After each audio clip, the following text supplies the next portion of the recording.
morning, everybody. I hope you're having a great Coachella weekend, even though you may not be at Coachella. I'm having a great time watching all the footage online. I'm doing a solo mini reality recap, plus other, random things that, we may or may not touch on the regular pod this week. But as you know, Brianna doesn't watch reality TV, so I like to do a tiny recap. I was going to wait till next week, but there's a lot to cover, especially in Summerhouse and Vanderpump. So, yeah, I think Coachella looks so fun. Would I ever go? Absolutely not. It looks like a nightmare, but I like to watch it. It's obviously made for the rich, right? I mean, if you have all the money to burn, you can do VIP and stay in a nice place and have like entrance to go to places. Other people that I see are camping out. They drove over. It took like between 2 and 4 hours to go through the checkpoint, security check, and then find their spot and then set up their camp and unload all the stuff. Not to mention, I'm sure no one gets a full night's sleep there because the noise must be like crazy all night long, music, blah, blah, blah, partying. Also, I saw the showers. You have to wait like 3 hours to shower, or an hour and a half to 3 hours to shower, depending on the time of day. Like, can you imagine? I'm not a line person. It's just not for me, but it does look fun. If you have money, I think it's fun to do. If you don't, you couldn't catch me dead there. I do enjoy the footage. There's someone that had like a makeshift, not a makeshift, but like a portable shower. Um, the water pressure was almost non-existent, so that didn't look efficient either. What really gets me is all the furniture and the tent and the stove and all the stuff that they bring in their tent. The amount of packing up and picking up when you leave, that's what gets me. That's where you lose me. That's where I'm out. Like I can't. I love to camp.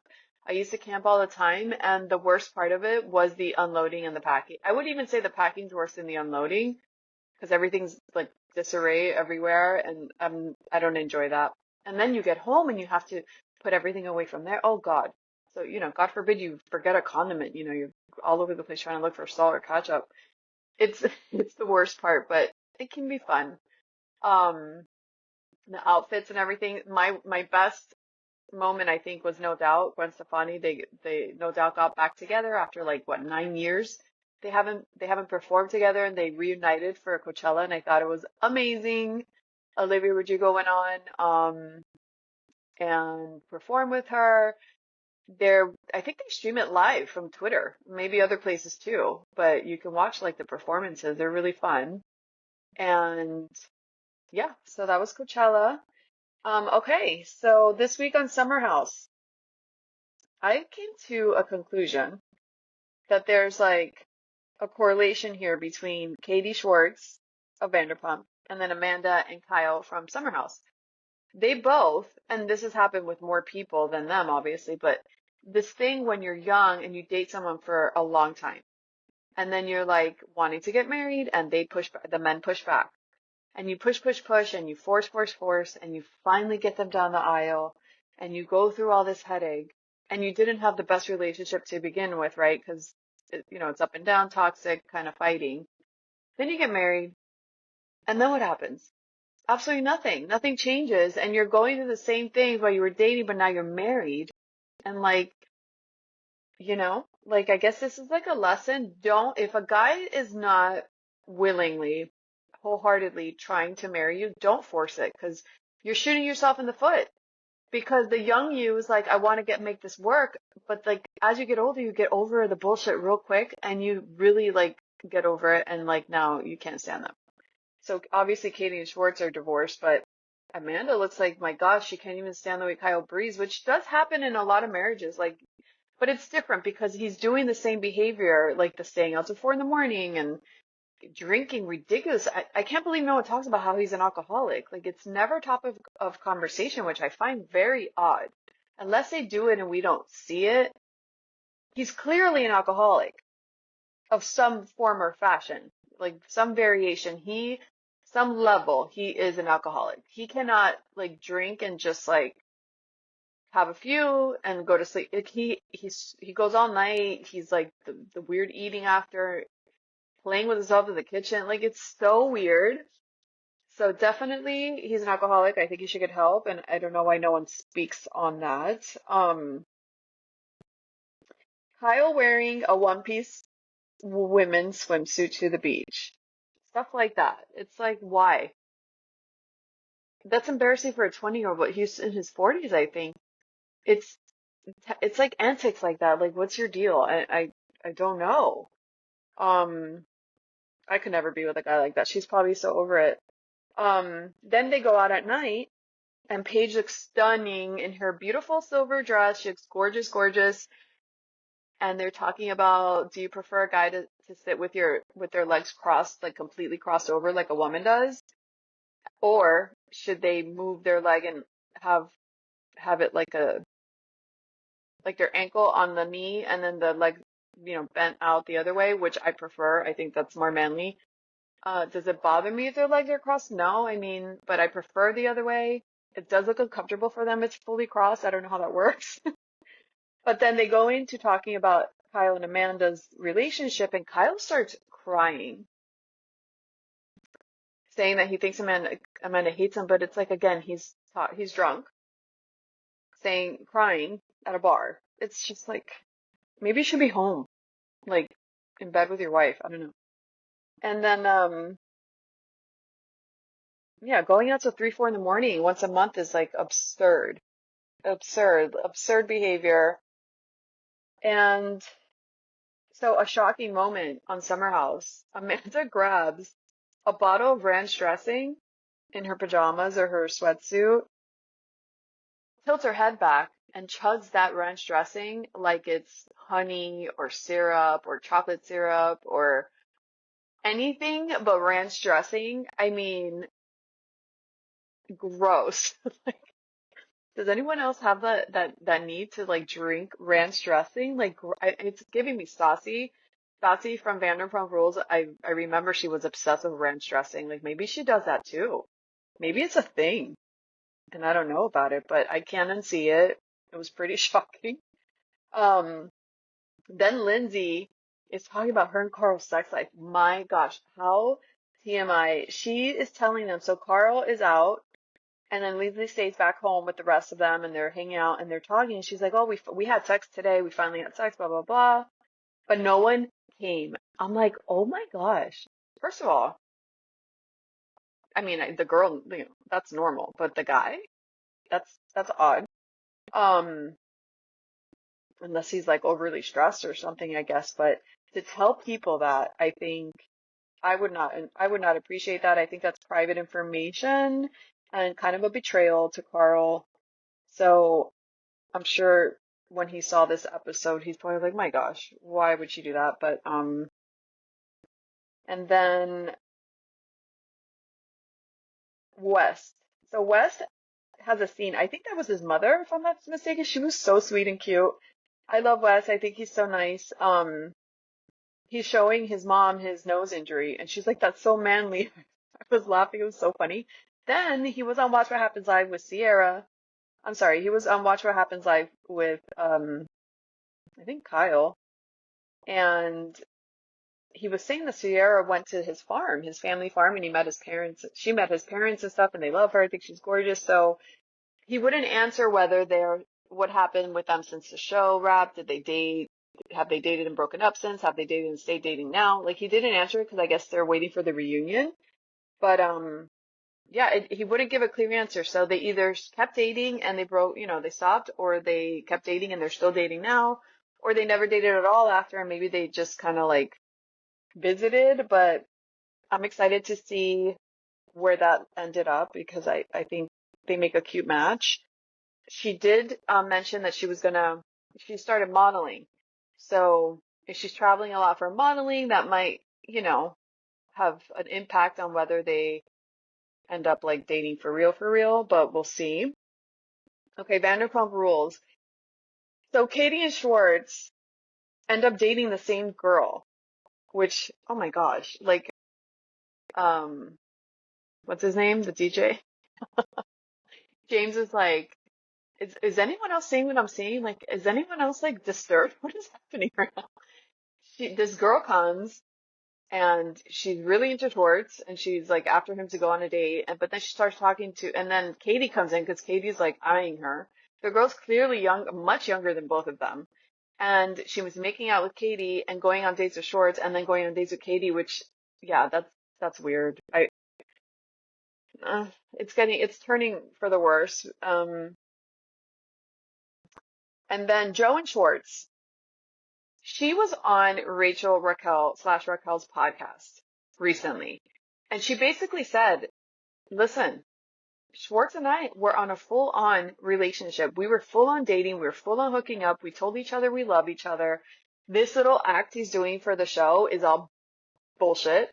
The cameras got on and he completely changed the narrative. He acted like we're dating other people. We're not that serious. We're just friends. We had a hookup, but that's it. And he's a liar. That's not what happened.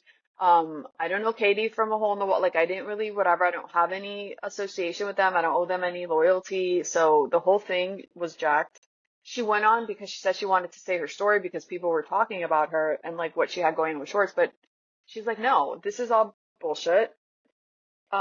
Which is interesting. And I mean, are we surprised? No, guys do that all the time. They downplay like a relationship that they want to have benefits from, but they don't want to label. Then Lala, oh my gosh. So she unfollowed apparently. How do people know when people unfollow each other? I think that's so bizarre. It's like people are just like monitoring people's Instagram accounts and like seeing who's following and unfollowing. So Lala apparently unfollowed Katie and Ariana. And then she happened to go on Amazon Live, which Amazon Live has become this place where people air their dirty laundry. So weird. They're trying to sell products, and that's where they give the most juice. And people ask questions and they answer. So Lala, I think, I don't know how to term this, but it seems to me that she thinks she's smarter than people, and she has zero self-awareness, which is a known fact, but it's like she says things that are so obviously untrue, and it's like she says it with a straight face as if we're supposed to buy what she's selling. She's like, well, I had this group of people that I met and they were so cool, and I wanted to follow them on Instagram, but because whatever she said, because I'm a Virgo or whatever her sign is, and I like numbers to be a certain way, I don't know if it's even or what. She's like, I had to unfollow some people in order to follow new people so it can be the way I like it. And I chose to unfollow Katie and Ariana. I'm like, what crap are you saying? This is so ridiculous. And I just find it so, I don't know, maybe she's the narcissist. I don't know what she is. I'm not labeling her that, but I'm not a doctor, but she definitely cannot get out of her own way. Like she just has tunnel vision and she just cannot see the light. Like that is so ridiculous. And then there's a video going around, um, which I reposted on my Twitter of her, Sheena and some other girl at Coachella. Lala's pregnant in a mini dress and they have glitter and they just seem so silly. Like that's the only word that comes to mind when I look at this. They look silly. It reminds me of like when you're in high school and you graduate and years later you run into someone, you're like, oh my God, we should hang out. How are you? Have you been? Blah, blah, blah. But then like you hang out and you're like, yeah, I can't hang out anymore because they're still in high school. Like they still act silly. I mean, and I love funny silly. I love like kid at heart type of things, but they're just silly, like embarrassing silly, I feel. Um, yeah. I can't believe she gave that explanation for why she unfollowed them. She looks so dumb saying that, but James' girlfriend Allie. So I didn't know, I guess she's into music and she sings and she plays piano and guitar. She just dropped a song and a video on YouTube. It's called Girls Girl. It's giving Disney. It's giving Hannah Montana. It's really cute, but it's very young. It's very bright. It's very Barbie. It looks like a Barbie set. Bright pinks, blues, innocent, young, fine. I mean, not the best song, but it's cute. I mean, for certain things. And her voice is decent, so maybe she'll come out with like different type of music going forward at some point. And then I think that's it for Vanderpump. So let's talk about the Valley. So the Valley, it was just a continuation of like what they fought about at that dinner last week. Jess and Michelle, they go to counseling. That relationship has been over, I think, before they started filming. Like she was talking about how how they hooked up and how they met and everything, but they don't get along. He clearly needs some work. Like he's not very pleasant to be in a relationship, it seems. Everyone against Kristen, and Kristen, I mean, apparently she's not lying, because I feel like she's doubling down. Like, I'm not lying. Like, I'm sorry for whatever my part was, repeating, whatever, but the way I did it, the way I said it, but I'm not lying. Like, she clearly was told this. So I guess the truth will come out at a later point, but she's obviously not lying. And, you know, I don't know. Nothing really happened on the Valley other than her trying to make up with the girls, Jess and Michelle going to counseling, and that's it. Like, there's nothing much happening, although it's a very juicy show, and I think it's because they are raw and being themselves, which I love. Okay, Viall Files. If anyone listens to Viall Files, you know that Monica from Real Housewives of Salt Lake City was on Viall Files. She is a hot mess. I've always said this. I've never liked her. I don't like people that, they claim honesty, honesty, honesty, but that's not correlated with your nasty ass way of talking and behavior. Like, she's just very lowbrow. She's very, you know, she's disrespectful, and she's in your face, and she's aggressive, and she's rude, and she says things that have nothing to do with the conversation. It's like ignorance mixed with aggression. I don't like her. I don't like her personality at all. Now, does that mean she's a liar? Not necessarily. Does that mean fine? So she goes on Viall Files, and the whole time she's talking to him, it's so funny because he's like, "Stop yelling at me. Why are you yelling at me?" Because she's very aggressive. So she's raising her voice, and she's like, "This is just the way I talk. This is from where I'm from, blah, blah, blah." But she is an aggressive human being, and obviously it has to do with her upbringing and this hatred she has with her mom. My God. Um, so dysfunctional. Apparently, her and her mother do not speak anymore. Her mother has nothing to do with her children or her, and she cut that off, which is probably a good thing while she works on herself. Maybe they can come back together later. But she definitely needs to do some like inner work as far as like how to handle her emotions. I think that's the biggest thing here. Just kind of being like a little more rational and calm, and like thinking things through before talking or fighting or saying an insult. But she was saying that she got along most with Whitney, or she thought Whitney was the most genuine of the cast, which I believe, because Whitney does seem like she does, she does do inner work, and she's into all this stuff. And she also seems to actually genuinely care about the things she says, or what people say, or her interactions. So I believe that, out of the whole cast. She, obviously doesn't like Lisa, and says, Nick Viall agreed with her that Lisa seemed like the most fake as far as like having an agenda and not being very, very nice of a person, or or realistic, or herself, or genuine with her relationships, and how she tries to, the persona she tries to portray about her life. What else did she say? Oh, she announced that she was pregnant. There was a whole like 45 minutes of her saying, "I'm going to tell you something, but if I decide like I don't want you to put it, will you cut it out?" And he's like, "Yes, we will." But she's like saying she's pregnant with this guy that she met, and 45 minutes later, he's like, "All right, let's move on to another topic, because I hope you let me keep this in, but if you don't, I don't want to have to cut out 45 minutes." She kept talking about it. Um, I I do think they let her off easy with like, she kind of like, when he was telling her, "Do you understand why the girls feel how they feel about you and don't trust you and feel betrayed?" And she basically doesn't understand, because her excuse is that if they would have looked up on the records of blah blah blah, they could have connected the dots. It's like, first of all, no one does that. You're filming a show.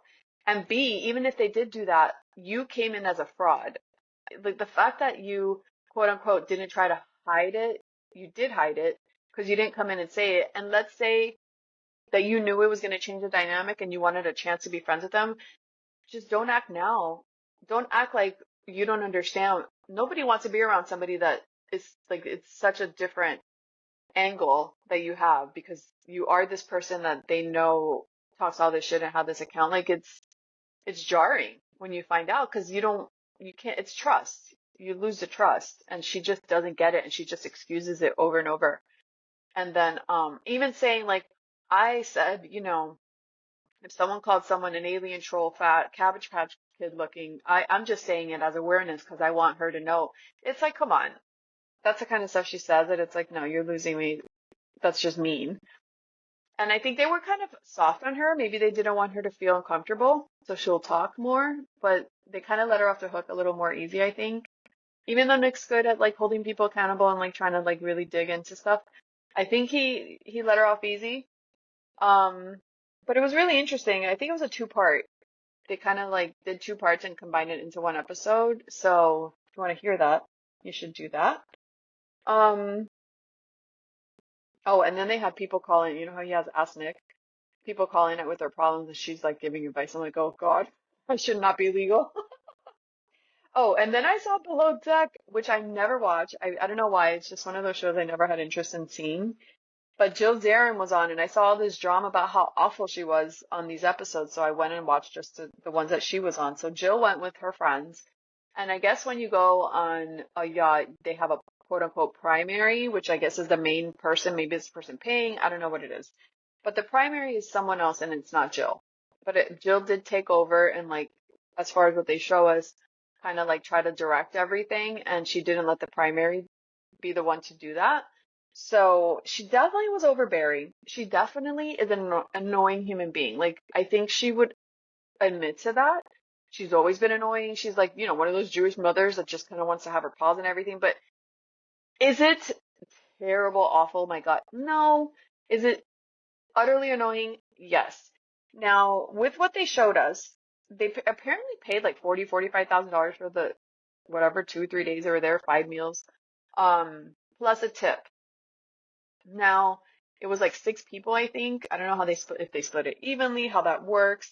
I will say though, the meals, there was one chef, which I guess is fine for 6, 7, 8 people, including like the people that work on the boat, but he had dyslexia, which poor guy, he has dyslexia. I mean, but if you're going to be a chef and you have to read a menu or you have to read what they bring you like to make, there should be a different system. You should be set, you should already know what works for you and have a system, because to me that's not a valid excuse when people are paying that much money to be on a boat and have you cook, burgers and pad thai. Like, it did, I do see why she was complaining about that, because it did seem, and especially with other people's interaction or responses to it, they also seemed disappointed in the meals, and they did have a lot of dietary restrictions, but that happens. I mean, they should be used to that by now, or expect it.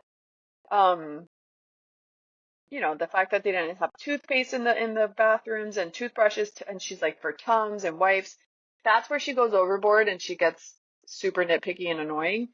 For that price, should they have it? Sure. I mean, but at this point, she's just complaining about everything, even talking about like the jacuzzi water and the temperature. It's like, oh my God. Diet Coke needs to be in the cold. I agree with that. I love everything super cold, but you could put ice, but maybe it won't be as fizzy. Whatever. You're there for 2 days. She thinks she's making good TV.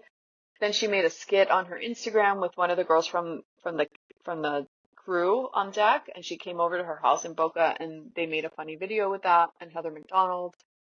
Um, you know, it wasn't as it wasn't like atrocious. It was just like, oh my God, just cut it out already. It's like, you're being annoying. So then, okay, Seeking Sister Wives is the last thing I'm going to talk about. The Mary Fields, I've said it before, I'll say it always. I watch because of them, because it's a fascinating to watch this poor woman live against her will because she hates the situation, but she really just tried to convince everybody she's on board with her husband Garrick wanting some Brazilian third wife. And apparently he wants like 3, 4, 5, 6 wives, like apparently. So they have this huge fight with the new Brazilian girl that he wants to propose to. And the new Brazilian girl is really pissed because she looks at his phone for whatever reason, and she sees that he has other dating sites open and he has messages, and she's livid. How could you do this? A betrayal, blah, blah, blah. And it's so funny because everything's translated because she doesn't speak proper English, maybe just a little bit, and understands a little bit. And it's like very monotone, very like robotic. She's like, please tell me why you decided to lie, whatever. So the wife, um, Danielle, gets upset. She's like, I told you to close those months ago, and you convinced me that I'm wrong and it was okay. And now she tells you to do it, and you're closing it immediately. And she's like super hurt and crying. And I mean, the guy doesn't respect her. I mean, that's evident. And she's getting butthurt. And I feel so bad for her. Like her self-esteem, her family needs to come rescue her. I feel so bad for her. And she's the reason I watch because I find it fascinating but really sad at the same time. They ended up, and then she ends up defending her husband. Danielle defends Garrick, saying he didn't mean to hurt us. And then the girl tells her, stop defending him. Like he needs to take accountability. It's so funny because that girl looks like tough. So that'll be interesting going forward to see the relationship because she's like, bringing out the whip, and Danielle's like a doormat. But he said, she's gonna have to get used to this because I want more wives. And I find it interesting. He didn't tell the Brazilian girl that he just asked to marry him, and she said yes at the end of the episode. I wish he would have said, well, I want more wives, not just you. Like, because I don't know if she knows that. If she's so upset that he's on a dating app talking to other women, she must not know he wants more wives because then she wouldn't be as upset because he's going to do that regardless when he looks for his third and fourth wife. So that was really interesting. There was some cheese that came up from Roberta, which is the ex-Brazilian that he wanted to marry last season, and she dumped them. Apparently, he paid her $10,000 and then she broke up with them. I don't know what the, details are, but, good for her. Like, guy's a creep. Like, he's very weird. Yeah. So the rest of the people, like I said, I'll watch the episode, but they're not very interesting. Like, whatever, it's fine. Um, and that's it. So that's what I have for reality recap. Any other shows? There were some really good Datelines 48-hour episodes this weekend. They come on Fridays. I really wish there's this thing that they do because, any story of like murder and stuff, they regurgitate it so many times that it drives me crazy. I'll be halfway into an episode. I'm like, wait a second, this looks so familiar. I'm like, I've already seen this, but it's like Dateline will do it. And then 2 years later, it'll be on 48 hours. And a year later, it's on 2020. Like um, every network, they continue to regurgitate episodes and it drives me crazy because it's like I've already seen it. So I feel like they should put like a disclosure. Like this was aired already on 48 hours in April 20. Like it's like you're watching the same story over and over. It drives me nuts. So I wish maybe we can email them and request that. All right, guys. So short and sweet. We'll see you this week on the podcast and have a great rest of your weekend.